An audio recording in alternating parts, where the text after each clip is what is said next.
علماء نے لکھا کہ ایک کام ستارے کا یہ ہے وَبِالنَّجْمِ هُمْ يَهْتَدُونَ کہ وہ حق و باطل کو بتاتا ہے، وہ منزل اور خطرناک راستے کی رہنمائی کرتا ہے۔ اور دوسرا یہ فرمایا رجوماً للشیاطین، جو شیاطین غیب کی خبر اچکنے کے لیے آسمان میں جاتے ہیں وہ ستارے شہاب ثاقب بن کر ان پر برستے ہیں۔ ایک عالم کا کام ہے، ایک نبی کا کام ہے، ایک نبی کے وارث کا کام ہے، ایک صدیق کے نام لیوا کا کام ہے، ذمہ داری ہے کہ فتنوں کو بھانپے، دشمن کو سمجھے، حکومت کو سمجھے، سیاست کو سمجھے، سامنے والے کی چال کو سمجھے، کوئی اس بات کے انتظار میں نہ رہے یہ چوری آدھی آستین تک چھوٹی ہوتی رہے، مونڈے تک جاتی رہے، کمر تک آتی رہے، پھر اس کے بعد وہ چوری پہنے اور وہ چڈی پہنے، تب منبر و محراب سے یہ صدا لگائی جائے کہ صاف پردازی کوئی چیز ہے اور بے حیائی کی بھی کچھ قباحت ہے۔ آج اسی انتظار کے اندر ساتھ جنازے نکل رہے ہیں، اسی انتظار کے ساتھ فرقہ وارانہ فساد ہو رہے ہیں، اسی انتظار کے ساتھ اس طرح آبرو لٹ رہی ہے۔ رجوعت الشیاطین ایک ذمہ داری ہے، ہم شہاب ثاقب بنے۔ حضرت ہمارے حافظ صاحب نے کہا کہ نہیں منکر بھی کوئی چیز ہے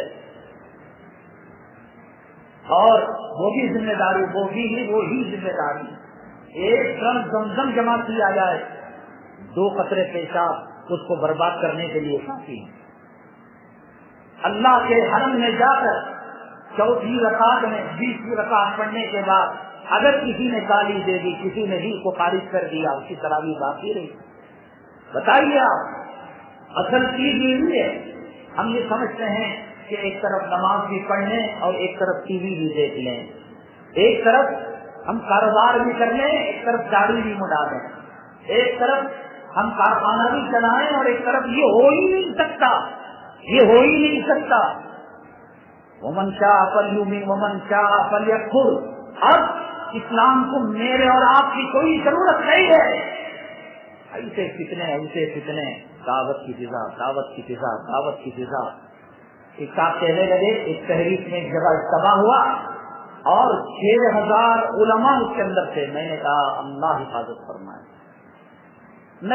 اور جس وقت یہ فتنہ شروع ہوا کہ نبیوں والا کام، رسولوں والا کام، کاش علماء اس بات کو سمجھے ہوتے، بتائے ہوتے کہ نبی کی ذمہ داری کلام پاک کے اندر 6666 آیت میں دعوت والی ذمہ داری کتنی بیان کی گئی ہے۔ والذی ارسل رسولہ بالہدی ودین الحق لیظہرہ علی الدین کلہ انا ارسلناک بالحق بشیرا ونذیرا والذی بعث فی الأمیین رسولا منہم یتلو علیہم آیاتہ ویزکیہم ویعلمہم الکتاب والحکمہ۔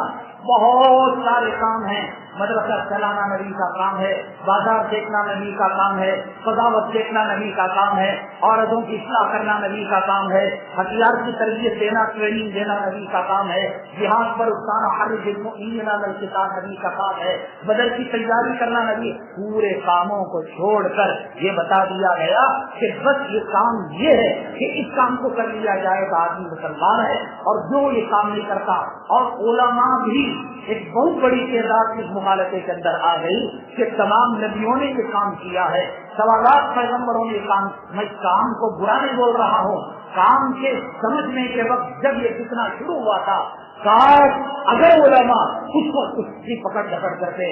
حضرت مولانا الیاس صاحب رحمۃ اللہ علیہ جب وفات پا رہے تھے، حضرت افضل مولانا مفتی محمد شفیع صاحب رحمۃ اللہ علیہ حاضر تھے۔ 2 باتوں پر حضرت رونے لگے۔ حضرت فرمانے لگے یہ عوام کا جم گھٹا، یہ 2000 کی تعداد کو کہہ کر اجتماع کرنا اور 2 لاکھ آدمیوں کا آ جانا، 2 لاکھ اجتماع کا ٹارگیٹ کرنا، 4 لاکھ کا آ جانا، کہیں اللہ کی طرف سے بھیڑ تو نہیں ہے، استدراج تو نہیں ہے، وہ امی لہم انا کیدی متین کہہ کر اللہ الیاس کو پکڑنا تو نہیں چاہتا ہے۔ حضرت حضرت مولانا مفتی شفیع صاحب رحمۃ اللہ علیہ کروڑوں رحمت اللہ آپ کی قبر مبارک پر نازل فرمائے۔ حضرت نے کہا آگے ہے کہ وہ سنستدرجهم من حیث لا یعلمون، کہ جو استدراج کے عذاب میں مبتلا ہوتا ہے اسے اس کا علم نہیں ہوتا۔ جیسے میں خوش فہمی میں مبتلا ہوں کہ میری تقریر پر لوگ جمع ہو جاتے ہیں، پھول برساتے ہیں، چائے ملت کا نعرہ، اور مجھے اس کا علم نہیں ہے، تو اس کا مطلب یہ کہ استدراج ہے۔ حضرت آپ کو خوف ہے آپ کو علم ہے اور قرآن نے شرط لگائی ہے حیث لا یعلمون کی، تو اس لیے آپ کو اس کا خوف کرنے کی ضرورت نہیں۔ دوسری بات پر دھاڑے مار کر رونے لگے کہ میرے کام کے اندر عوام کا جم گھٹا زیادہ ہے، علماء کم ہے، مجھے خدشہ ہے کہ آئندہ کہیں کتنا کھڑا نہ ہو جائے۔ تو حضرت مفتی شفیع صاحب فرماتے ہیں اس بات پر میں بھی خاموش ہو گیا۔ جس وقت یہ چیزیں اٹھی، آج اتنا مبالغہ پھر اس علماء کو اس کے اندر ملوث کیا گیا، ممبر و محراب کے اندر سندیں مانگی گئی کہ اس کے لیے اس سے وابستگی ضروری ہے۔ نبی کے لاکھوں کام تھے، جہاد کی ٹریننگ دینا نبی کا کام تھا، طہارت کا جو ہے اہمیت بیان کرنا نبی کا کام تھا، عورتوں کی شرم و حیا کو بیان، من جملہ کاموں کے ایک نبی کی ذمہ داری میری تھی۔ لیکن اصل جو دین تھا، اصل جو اسلام تھا، مکہ مکرمہ سے مدینہ طیبہ ہجرت کر کر جو گئے، کیا کبھی تھی مکہ مکرمہ میں؟ دار ارقم مدرسہ نہیں تھا۔ مکہ مکرمہ میں اذان اگر چاہے تو دے نہیں سکتے تھے، نماز خفیہ پڑھنا چاہے پڑھ نہیں سکتے تھے، تلاوت کرنا چاہے کر نہیں سکتے تھے۔ دین تھا، لیکن دین کا ایسا تسلط کہ اس کی امر بالمعروف ایسا کہ نہیں منکر ہو، وہ چیز نہیں تھی۔ قرآن پڑھنے پر پٹا جاتا تھا، وحدانیت کی نعرے پر پٹائی ہوتی تھی حضرت بلال۔ تو اس لیے اللہ کے حبیب پاک صلی اللہ علیہ وسلم مدینہ طیبہ ہجرت کر کے گئے۔ آج ہم نماز پر مطمئن ہو گئے، ہم داڑھی پر مطمئن ہو گئے، ہم نے ایک اپنا، ہر لوگوں نے اپنا ایک مذہب بنا لیا، مسلک مشرق طریقہ کار نے ایک مذہب بنا لیا اور کہا یہ دین ہے، اس کے اندر جو آئے گا وہ مسلمان ہے، اس کے باہر جو ہوگا وہ مسلمان نہیں ہے۔ میں تو یہ کہتا ہوں جو مدرسے میں داخلہ لیا ہے اس کی ذمہ داری ہے، امامہ مدرسے کا یونیفارم ہے تو اسے محتمین کو روز اذان دینے کی ضرورت نہیں کہ آج تم جو ہے کلاس میں آتے ہیں امامہ باندھ کر آؤ، جبہ پہن کر آؤ، سفید کپڑا پہن کر آؤ۔ داخلہ لے لیا، داخلہ فارم کے اندر، ایڈمیشن فارم کے اندر اس نے لکھا میں مدرسے کے جملہ اصول اور ضوابط کا پابند ہوں، تو تمام چیزوں کی پابند۔ ہم نے جب ماں پیٹ سے نکلے ہمارے سامنے اذان دی گئی، ہمارے سامنے اقامت کہی گئی اور ہم نے کلمہ طیبہ پڑھا، تو اب ہمیں پھر جزیات کی کوئی ضرورت نہیں۔ یہ حی علی الصلاۃ حی علی الفلاح یہ جو ہے احسان کر رہا ہے اللہ ہم پر۔ یہ تو دین اسلام کا احسان ہے کہ بھائیو تم ڈرائیونگ میں لگے ہو، تم کاروبار میں لگے ہو، تم زراعت میں لگے ہو، نماز کا وقت بھی ہوا جا رہا ہے، کامیابی یہاں پر ہے۔ یہ ہر چیز کوئی ذمہ داری نہیں، ایسی کوئی بات نہیں ہے کہ نماز کو اگر کوئی نہ بلائے وہ قیامت کے دن جو ہے جہنم کے اندر چلا جائے گا۔ بھائی تو مسلمان ہے، تو نماز پڑھنا، ہم بلا رہے ہیں، دعوت کا کام کر رہے ہیں اور اسلام کے احکامات پہنچا رہے ہیں۔ یہ تاکہ کافر کو مسلمان بنانا بھی مسلمانوں کی ذمہ داری نہیں ہے۔ کیوں؟ اسلام یہ چاہتا ہے جتنی ہی تعداد میں رہیں، وہ 200 رہیں، 250 رہے، 1000 رہے، 1500 رہے، وہ غلبے کے ساتھ رہے، وہ اسلام چاہتا ہے۔ کروڑوں میں 20 کروڑ میں 22 کروڑ میں رہیں، لیکن مسجد بنانے میں غیروں کے محتاج، مدرسہ بنانے میں غیروں کے محتاج، مدرسے کا نظام چلانے میں غیروں کا محتاج، استاد کو رکھنے نکالنے میں غیروں کا محتاج۔ یہ 20 کروڑ کیا 20 ارب دنیا بھی بھر جائے، اللہ کو یہ چیز منظور نہیں۔ تعداد چھوٹی سی ہو لیکن تسلط ہو اور غلبہ ہو۔ اسی لیے جب صحابہ کرام رسول اللہ صلی اللہ علیہ وسلم کے غزوہ میں دیکھ لیجیے کہ جب آپ کے نمائندے کسی گاؤں پر حملہ کرنے جاتے اور وہاں جا کر دعوت نہیں دیتے بلکہ کہتے امل اسلام و امل کفر، بادشاہوں کو خطوط لکھے تو مسکا نہیں مارا، پالیسی نہیں کی، پھر جنت ایسی ہے، دوزخ ایسی ہے، اچھی تک ماننے سلامتی میں رہے گا، ورنہ جزیہ دے۔ اور جزیہ بھی ایسا نہیں کہ میں نے محافظ صاحب کے ہاتھ دے کر بھیج دیا، مؤذن صاحب کے ہاتھ دے کر بھیج دیا، خادم صاحب ہاتھ حتیٰ یؤتوا الجزیۃ عن ید وہم صاغرون، تو تیرے ہاتھ سے آ کر دینا پڑے گا۔ بیت المال کے ذمہ دار اور امیر المومنین کو ذلیل ہو کر ایدیم وہم صاغرون۔ علماء نے لکھا ہے کہ اگر اس کو مسلمان بنانا فرض تھا تو کچھ سکوں کے عوض اس کے کافر رہنے پر یہ لوگ کیوں راضی ہو گئے، اسلام کیوں راضی ہو گیا، قرآن میں اس کی بات کیوں بیان کی گئی؟ ایسی کوئی بات نہیں جو بات عام کر دی گئی کہ صاحب یہ جو ہے دعوت والا شعبہ، میں کتنوں کی بات کر رہا ہوں کہ اگر شروع میں اس چیز کو پہچان لیا جاتا، اگر شروع میں اس کی نزاکت کو پہچان لیا جاتا جو نزاکت حضرت مولانا الیاس صاحب رحمۃ اللہ علیہ نے پہچانی، تو آج وہ صورتحال جو امت کے اندر انتشار، اختلاف، لڑائی جھگڑا، علماء کی توہین اور جو ہے مدارس کی توہین، پگڑی والوں کی توہین، خانقاہ والوں کی توہین، اپنے کام کے لیے ہاتھ سے تعبیر کرنا، میں کہتا ہوں کائنات کا ایک نمبر کا بے وقوف پاگل، بلکہ پاگل کتوں نے اس کو کاٹ لیا ہے جو یہ بات کہتا ہے کہ صاحب میں امامت کر رہا ہوں تو میں جہاد کر رہا ہوں، میں اذان دے رہا ہوں تو میں جہاد کر رہا ہوں، میں نورانی قاعدہ پڑھا رہا ہوں تو میں جہاد کر رہا ہوں، میں 40 مہینے جا رہا ہوں تو کہتا ہوں ایک ہندو کو پوچھو، وہ خانقاہ میں بیٹھے ہوئے اللہ کے ضربے لگانے والے کو وہ مجاہد کہے گا یا ذاکر کہے گا؟ وہ بریلوی کے کسی مفتی سے نہیں، دیوبند کے کسی عالم سے نہیں، راہ چل کے کسی کافر سے، ہندو سے، اسلام مسلمان دشمن سے پوچھو کہ جماعت میں جانے والے مجاہد ہیں، امام مجاہد ہے، مؤذن مجاہد ہے، معلم مجاہد ہے، مدرس مجاہد ہے، وہ دہشت گرد کہتے ہیں مجاہد کا ترجمہ، تو انہوں نے کن کو پکڑا؟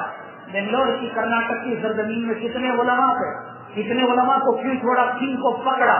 سرزمین ہندوستان کے اندر اتنے علماء تھے، وہ دہشت گرد کسے سمجھتے ہیں؟ وہ جہاد کی باتوں کو، وہ بدر کی باتوں کو، وہ احد کی باتوں کو، وہ حنین کی باتوں کو، کوئی کچھ کہتا رہا، ہم جو ہے دل سے خاموش رہے کہ صاحب بندہ بھی ان کا ہے، چندہ بھی ان کا ہے، ہم کہیں گے تو برے ہو جائیں گے، نتیجہ کون ذمہ دار ہے؟ وہ ادھر مودت آج اتنا عام کہ لگتا ہے کہ بضربت السنام ہی الجہاد الیاذ باللہ ثم الیاذ باللہ، نبی نے کہہ کر کوئی غلطی کر دی۔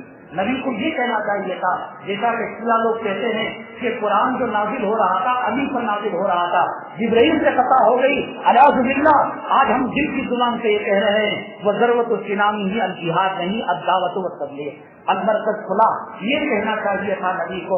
نبی جو ہے بھول کر چلو، نبی نے کہہ دیا تو ہمارا کام ہی جہاد ہے، ہم ہی مجاہد ہیں، ہماری ہی سے اسلام زندہ ہے، ہرگز ایسی کوئی بات نہیں۔ جو مسلمان ہے اس کی ذمہ داری ہے۔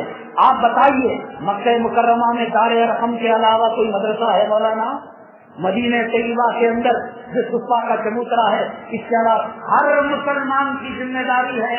کنتم خیر امتی، کنتم کہا گیا خیر امتی اخرجت للناس تأمرون بالمعروف وتنہون عن المنکر، یہ علماء نے ٹھیکہ نہیں لے رکھا ہے، یہ سنت والے عالموں نے ٹھیکہ نہیں لے رکھا ہے۔ کلکم راع وکلکم مسئول عن رعیتہ، شوہر بیوی کا ذمہ دار ہے، اولاد کی ذمہ داری ماں باپ پر ہے، بھائی بہن کی ذمہ داری بھائی پر ہے، اور کام والوں کی ذمہ داری ایمان کے اوپر ہے، حاکم پر محکوم کی ذمہ داری ہے۔ یہ کوئی ٹھیکہ نہیں ہے، یہ کوئی تحریک نہیں ہے، یہ کوئی نظام نہیں ہے، ایک عام کام ہے ہر مسلمان کا۔ ہم نے مدارس کے دکان کھول لیے، خانقاہوں کی دکانیں کھول لی، اور بتائیے صفا چبوترے کے علاوہ کتنے مدرسے تھے مدینہ طیبہ کے اندر؟ بتائیے مجھے، دار ارقم کے علاوہ کتنے تھے؟ ضرورت ہی نہیں تھی۔ وہ جب من قال لا الہ الا اللہ، لا الہ الا اللہ پڑھتا دخل الجنہ کی سرٹیفکیٹ مل جاتی، اس کی ذمہ داری تھی۔ وہ سفر میں نہیں جاتا، ایک آدمی کو اپنی غیبوبت میں، اپنے سفر کے ایام میں وہ نبی کے دربار میں رکھتا، 15 دن وہ رہتا، 15 دن یہ رہتا۔ ایک صحابی دمشق کے ایک صحابی کے پاس پہنچتے ہیں، گھوڑے پر جاتے ہیں، سفر کی مشقتیں برداشت کرتے ہیں، دروازہ کھٹکھٹاتے ہیں، صحابی دروازہ کھولتے ہیں۔ اس زمانے کے اندر ہوٹل نہیں تھی، روٹی نہیں بکتی تھی، اس زمانے کے اندر لاٹرین نہیں تھی، اس زمانے کے اندر کھانا بکتا نہیں تھا۔ ایک مسلمان دوسرے مسلمان کے احترام میں اپنے گھروں کے اندر رکاتا تھا۔ وہ صحابی کہنے لگے شاید تم مہمان ہو، مسافر ہو، آؤ میرے گھر کے اندر رک جاؤ، جو روکھا سوکھا ہے وہ کھا لو۔ کہنے لگے نہیں میں کوئی مسافر نہیں، میں یہاں کوئی کھانے پینے کے لیے نہیں آیا، میں نے سنا مدینہ طیبہ میں کوئی آدمی وہ نہیں ہے جس سے نبی سے وہ روایت سنی ہو جو آپ نے سنی ہے، اس کو لینے کے لیے میں آیا ہوں۔ یہ ہر مسلمان کی ذمہ داری تھی، لیکن اس کو انگریزوں نے، یہود و نصارہ نے، اسلام مسلمان دشمنوں نے اس کے اندر تقسیم کر دی۔ یہ علماء فقہ لیں گے، فقہ فتوا لیں گے، مفتیان کرام خان ذکر لیں گے، یہ سب طریقت شریعت یہ سب ملی ہوئی ایک چیز تھی، لیکن اس کا انہوں نے بٹوارا کر دیا، اور ان فتنوں کو بر وقت ہمارے جو نبی کے وارثین تھے اور علماء کرام تھے انہوں نے پہچانا نہیں، جس کا نتیجہ یہ ہوا کہ پہلے فکروں کی شکل میں آتے تھے، اب دین کا نام لے کر آ رہے ہیں، اب قرآن کا نام لے کر آ رہے ہیں، حدیث کا نام لے کر آ رہے ہیں، ایسے گلے کے کانٹے بن گئے یہ فتنے، نہ تھوک سے بنتا ہے نہ نظر سے بنتا ہے۔ اب بتاؤ تم کھڑے ہو کر ممبر میں کے ساتھ یہ جو اجتماع ہو رہے ہیں، یہ جو فلاح ہو رہا ہے، اس کا شرعی مقام کیا ہے، فقہی مقام کیا، خدا کی قسم اللہ کا واسطہ دے کر کہتا ہوں کہ بتاؤ اس کا مقام کیا ہے، اس کا درجہ کیا ہے، بس پھر دیکھ لو انجام جمعہ کی نماز کے بعد سے لے کر اثر تک۔ یہ نبی کے وارث کی ذمہ داری ہوتی ہے کہ وہ رجوماً اس کے شیاطین کا کام کرے۔ نبی کے وارث کی ذمہ داری ہوتی ہے ایوم قصد دین وعلی حی، کہ میرے سامنے دین مٹتا رہے، میرے سامنے عزتیں لٹتی رہیں، میرے سامنے افروز اسلام کا قتل ہوتا رہے، میرے سامنے ممبر و محراب کے اندر مورتی رکھی جائے۔ یہ درد لانا، یہ سینے کے اندر تڑپ لانا، یہ اصل میں نبی کی وراثت ہے۔ اللہ تبارک تعالیٰ سے دعا ہے اللہ تبارک تعالیٰ صحیح معنوں کے اندر ہمیں نبی کا وارث بنائے، اللہ تعالیٰ صحیح معنوں کے اندر ہمیں نبی کا جانشین بنائے، اللہ تبارک تعالیٰ فتنوں سے ہماری حفاظت فرمائے۔ ایک حدیث کہہ کر بات ختم کرتا ہوں۔ اللہ کے حبیب پاک جناب محمد رسول اللہ صلی اللہ علیہ وسلم نے فرمایا کہ جب فتنے ظاہر ہوں گے، کتاب الفتن میں حدیث ہے، کان کھول کر سنیں، جب فتنے ظاہر ہوں گے، یہ چاہے ملت کا خطاب لے کر پھول اڑا لینا بہت آسان ہے، ذرا حدیث کے آئینے میں میں اپنا چہرہ دیکھوں تو میری اوقات کا پتہ لگے گا۔ بڑی بڑی پگڑیاں لگا کر سدیش چرین کے خبے جبے پہن کر مسجد میں آ کر پونا گھنٹہ ٹائم پاس کرنا بہت آسان ہے، لیکن اس حدیث کے آئینے میں ہم اپنا چہرہ دیکھنے کی ضرورت ہے۔ اذا ظہرت الفتن، فتنے ظاہر ہوں گے، وصبت اصحابی، میرے صحابہ کرام کو گالیاں دی جائیں گی، علماء اس وقت خاموش بیٹھیں گے، حق کو حق نہیں بیان کریں گے، باطل کو باطل بیان نہیں کریں گے، کمپرومائز کر لیں گے، خاموش رہیں گے۔ ان کو پتا کہ یہ فتنہ، ان کو پتا کہ یہ خرابی، بند کمرے میں سب کہتے ہیں کہ صاحب یہ امیر صاحب حرامی ہے، یہ فلاں تحریک ایسی ہے، یہ فلاں چیز ایسی ہے، لیکن ممبر رسول کے اندر جگر گردہ چاہیے، نہ کہنے کا مائک رکھ کر، میدان رکھ کر، محراب رکھ کر اور مواقع رکھ کر جس نے نہیں کہا اولئک علیہم لعنۃ اللہ والملائکۃ والناس اجمعین، میرے باپ کا قول نہیں، میرے اور آپ کے آقا کائنات کے مولا جناب محمد رسول اللہ صلی اللہ علیہ وسلم کا فرمان ہے، اس پر اللہ کی لعنت، اس پر فرشتوں کی لعنت اور اس پر تمام لوگوں کی لعنت۔